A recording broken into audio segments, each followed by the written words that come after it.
नमस्कार, जय श्री कृष्ण। मेरा नाम है जोशी आशीष और आप देखना शुरू कर चुके हैं ज्योतिष की दुनिया का आपका अपना YouTube channel the Rudra astrology.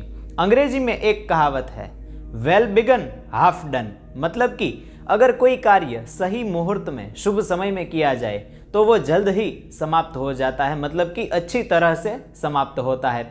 अगर मकान बनाना चाहे तो योग्य मुहूर्त में उसका नींव पूजन किया जाए। नींव खोदने का काम अगर योग्य मुहूर्त में किया जाए तो घर है वह फटाफट बन जाता है। तो 2021 में नींव पूजन के लिए कौन से मुहूर्त है? जनवरी से लेकर अप्रैल तक का जो समय है उसमें हम नींव पूजन कर सकते हैं या नहीं कर सकते, और उसके अलावा जब भी हम नींव पूजन करें तो उस समय हमें क्या खास बातें ध्यान में रखनी है, कौन सी बातों का विशेष आपको ध्यान रखना है, उन सभी विषयों की चर्चा आज हम इस वीडियो में करने वाले हैं। तो अंत तक इस वीडियो को अवश्य देखें, क्योंकि बारी बारी सारी जानकारी हम आपको देते रहेंगे। अलग अलग जानकारी है, अलग अलग ग्रंथों से ली गई है, तो पूरी जानकारी आपको एक ही जगह पे प्राप्त हो ऐसा हमने प्रयास किया है। तो नींव पूजन से जुड़ी हर एक बात इस वीडियो में हम लेने का प्रयास करेंगे, तो इस वीडियो को अवश्य देखें। और अगर वीडियो को लाइक नहीं किया तो लाइक कर दीजिए, अपने प्रतिभाव कमेंट कीजिए, और पहली बार हमारे चैनल की मुलाकात ले रहे हैं तो सब्सक्राइब करना न भूलें। तो चलिए वीडियो को शुरू करते हैं।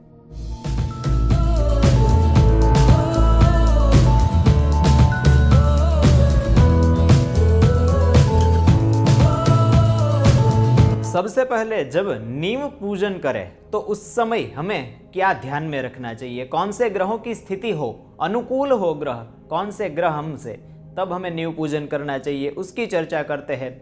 ज्योतिष तत्व प्रकाश नाम के ग्रंथ में एक श्लोक लिखा हुआ मिलता है।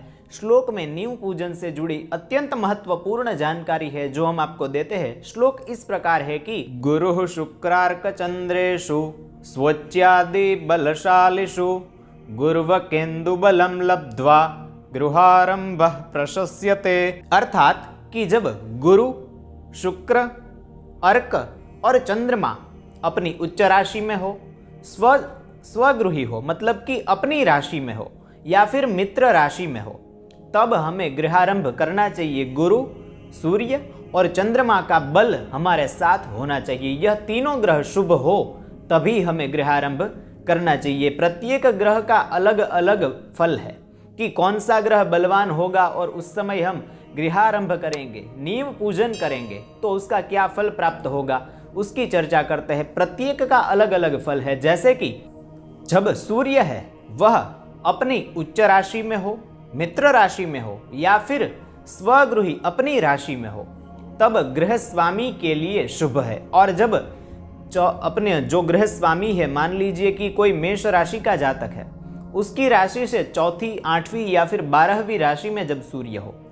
सूर्य जब नीच राशि का हो, शत्रु क्षेत्री हो, तब कोई व्यक्ति है, जो व्यक्ति गृहारंभ करता है उसका नाश होता है। गृह स्वामी के लिए अत्यंत पीड़ादायक यह समय हो सकता है। यह ग्रह जो बने वह गृह स्वामी के लिए अत्यंत पीड़ादायक हो सकते हैं। चंद्रमा की बात करें तो जब गृह स्वामी की राशि से चतुर्थ, अष्टम और द्वादश राशि में चंद्रमा हो, नीच राशि में चंद्रमा हो, या फिर शत्रु की राशि में चंद्रमा हो, तब गृह स्वामी की पत्नी का नाश होता है। जब यह चंद्रमा अनुकूल होता है तो गृह स्वामी की जो पत्नी है, धर्म पत्नी, उसके लिए चंद्रमा का बल अत्यंत प्राप्त होता है, और जो नया मकान बनता है वह गृह स्वामी की पत्नी के लिए श्रेयस्कर होता है। उसे बहुत इस घर से लाभ प्राप्त होता है।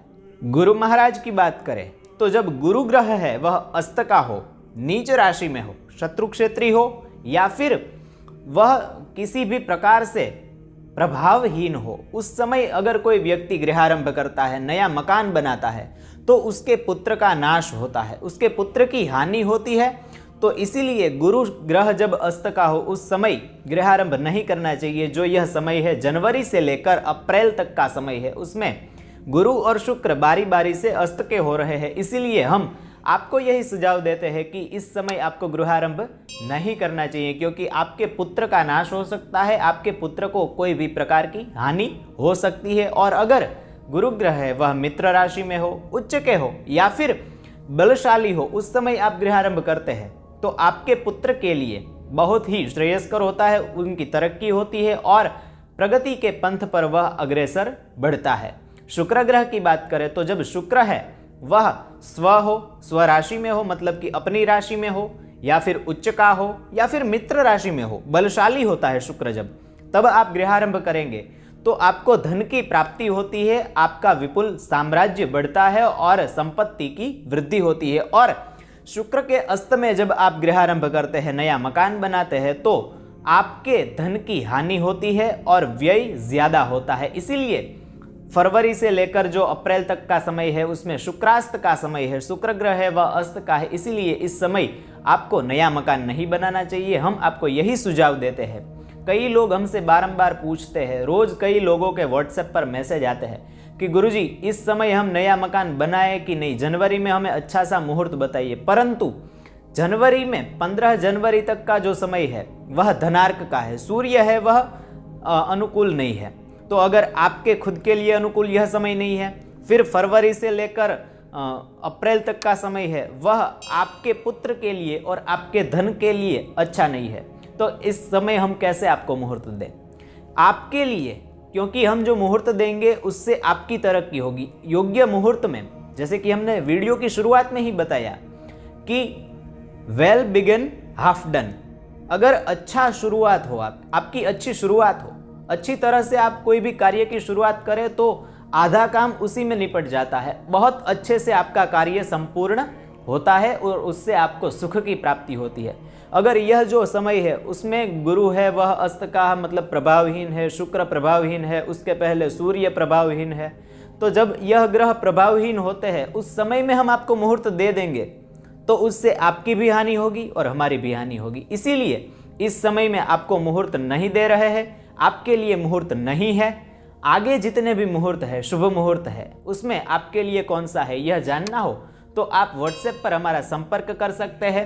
अगर कोई भी आपको प्रश्न हो, शास्त्रीय समस्या हो, तो उसका समाधान भी आप व्हाट्सएप पर हमसे पा सकते हैं। और नई जन्म पत्रिका बनवानी हो, उनका विश्लेषण करना हो, कंप्यूटराइज्ड जन्म पत्रिका आप ऑनलाइन ही प्राप्त कर सकते हैं। उसके लिए व्हाट्सएप पर आप हमारा संपर्क कीजिए।